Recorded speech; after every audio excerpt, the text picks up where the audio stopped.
Selamat pagi semuanya. Perkenalkan, nama saya Sabrina Silalahi. Perkenalkan, nama saya Medlin Natasha Ngantung. Perkenalkan, nama saya Daniel Simatupang. Perkenalkan, nama saya Richard Yunus Sitohang. Kami dari kelompok 3 untuk kelas keperawatan maternitas 2, dan di video ini kami akan menjelaskan mengenai pemeriksaan pap smear.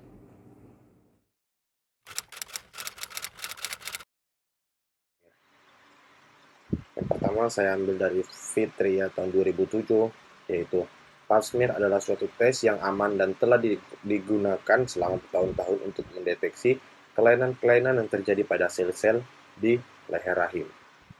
Setelah itu kami mengambil dari Lestiadi tahun 2009, menyatakan pap smear adalah ilmu yang mempelajari sel-sel yang lepas dari sistem alat kandungan wanita. Setelah itu, tujuan tes pap smear menurut Sukaca 2009 adalah yang pertama mencoba menemukan sel-sel yang tidak normal dan dapat berkembang menjadi kanker serviks. Setelah itu yang kedua, alat untuk mendeteksi adanya gejala prakanker rahim bagi seseorang yang belum menderita kanker. Terus yang ketiga, untuk mengetahui kelainan-kelainan yang terjadi pada sel-sel kanker leher rahim. Dan yang terakhir, mengetahui tingkat betapa keganasan serviks. Saat ini saya akan menjelaskan tentang manfaat dari pemeriksaan pap smear. Pemeriksaan pap smear ini manfaatnya yang pertama untuk melakukan evaluasi sitohormonal. Evaluasi sitohormonal ini adalah penilaian terhadap hormonal dari wanita. Jadi kita melakukan pemeriksaan ini dengan cara pengambilan sekret vagina dari dinding lateral vagina sepertiga bagian atas. Manfaat yang kedua yaitu untuk mendiagnosis peradangan yang terjadi. Nah, apakah di vagina terjadi peradangan atau tidak, kita melakukan pemeriksaan pap smear. Dan apabila terjadi peradangan, kita bisa mengetahui apakah peradangan itu akut ataupun kronis. Nah, manfaat yang ketiga yaitu untuk mengidentifikasi organisme yang menyebabkan peradangan. Nah, di pemeriksaan pap smear ini juga bisa memberitahu kepada kita atau mengidentifikasi organisme mana yang menyebabkan peradangan pada vagina kita tersebut. Manfaat yang keempat ini yaitu untuk mendiagnosis kelainan prakanker atau displasia pada leher rahim dan kanker leher rahim dini atau lanjutan. Nah, pemeriksaan pap smear ini dikatakan berhasil untuk mendiagnosis 96% dari penyakit kanker tersebut. Tetapi untuk menentukan atau memastikan diagnosis tersebut itu kita perlu melakukan biopsi leher rahim juga agar bisa melakukan tindak lanjut atau tindakan selanjutnya dan untuk memastikan diagnosa tersebut. Manfaat yang kelima yaitu untuk memantau hasil terapi. Pemeriksaan ini bisa memantau hasil terapi hormonal, yaitu setelah kita terkena infertilitas atau gangguan endokrin. Lalu bisa juga untuk memantau hasil terapi dari radiasi, yaitu setelah pengobatan dari kanker leher rahim biasanya ada pengobatan yang memakai radiasi.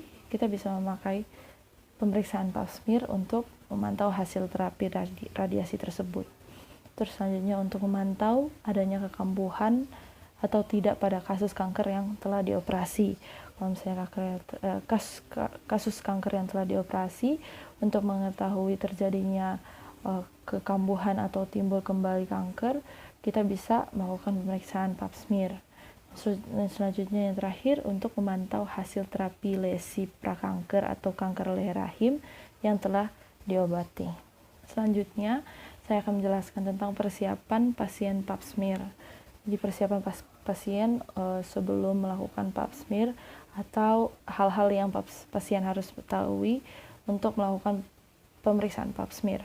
Yang pertama, menentukan jadwal tes berdasarkan rekomen dari dokter. Jadi kita menentukan jadwal tes agar supaya bisa sesuai dengan kebutuhan kita dan juga jadwalnya bisa teratur. Yang kedua, jangan melakukan tes pap smear pada saat pasien sedang mengalami menstruasi. Jadi waktu yang terbaik itu 5 hari setelah haid selesai.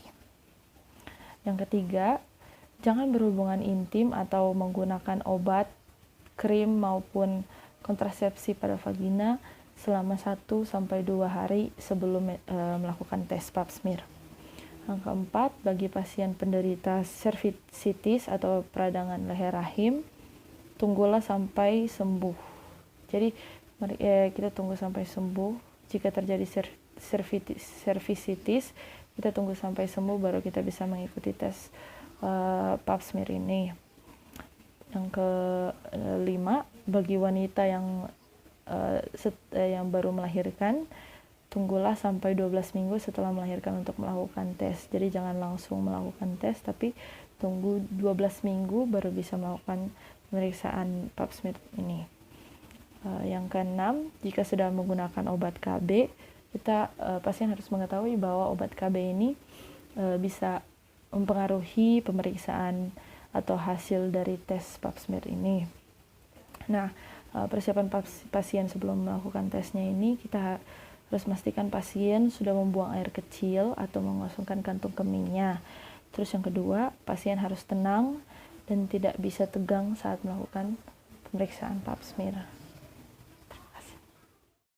Baik, saya akan menjelaskan mengenai alat-alat apa saja yang perlu dipersiapkan serta bagaimana prosedur dari pemeriksaan pap smear.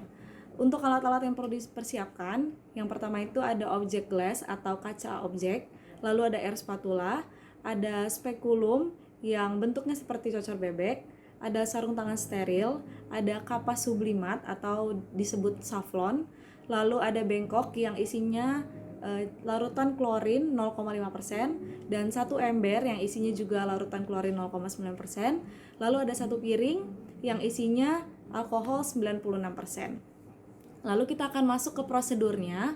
Yang pertama-tama, setelah kita pastikan pasien sudah siap, kita akan melakukan cuci tangan. Setelah kita cuci tangan, perawat harus menggunakan sarung tangan yang steril. Lalu menggunakan tangan kiri, dia akan membuka labia mayora, dan tangan kanan sambil memegang kapas sublimat atau safflon tadi, kita akan mengusap vulva, yaitu untuk membersihkan dan juga melicinkan.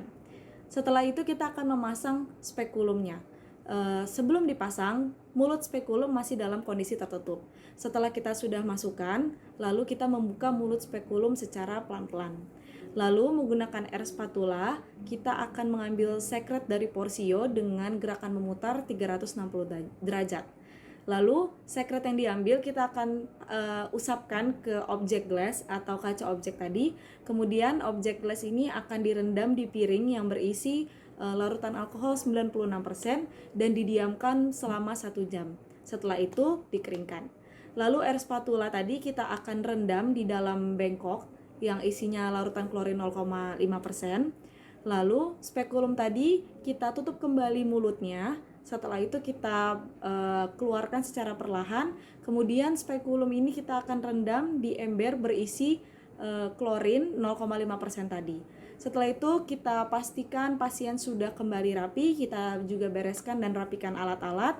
Perawat melakukan cuci tangan, jangan lupa melakukan pencatatan medik atau disebut dengan dokumentasi, dan terakhir bahan pemeriksaan tadi yang ada di objek glass tadi segera dikirimkan ke laboratorium.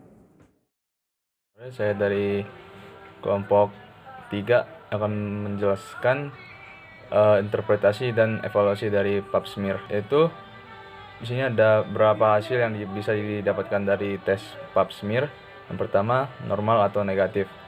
Hasil ini menunjukkan bahwa sel serviks Anda dalam kondisi normal atau hasilnya negatif. Yang dokter biasanya akan menyarankan Anda untuk melakukan tes kembali setelah 3-5 tahun. Nah, yang kedua, hasil tidak jelas atau kurang memuaskan. Kondisi ini biasanya disebabkan oleh kurangnya sampel yang diuji atau ada permasalahan yang lain yang mempengaruhi hasil analisis. Oleh sebab itu, Anda biasanya akan diminta untuk mengulang pap smear agar mendapatkan hasil yang lebih valid. Yang ketiga ada tidak normal atau positif. Hasil ini menandakan adanya perubahan yang abnormal pada sel-sel serviks Anda. Itu 3 interpretasinya. Dan yang evaluasinya, Sebagian wanita yang mendapatkan hasil abnormal belum tentu terkena kanker serviks. Namun sebaiknya Anda menjalani pengujian lebih lanjut untuk memantau kondisi sel-sel serviks tersebut. Yang kedua, salah satu contoh kondisi medis yang bisa memicu hasil abnormal yaitu peradangan serta displasia. Kedua kondisi ini biasanya akan hilang dengan sendirinya. Maka setelah itu dokter akan melakukan pemantauan kondisi dan menyarankan Anda untuk menjalani tes pada beberapa bulan kemudian. Dan setelah itu, jika hasil tes tetap abnormal, dokter akan merekomendasikan prosedur kolposkopi.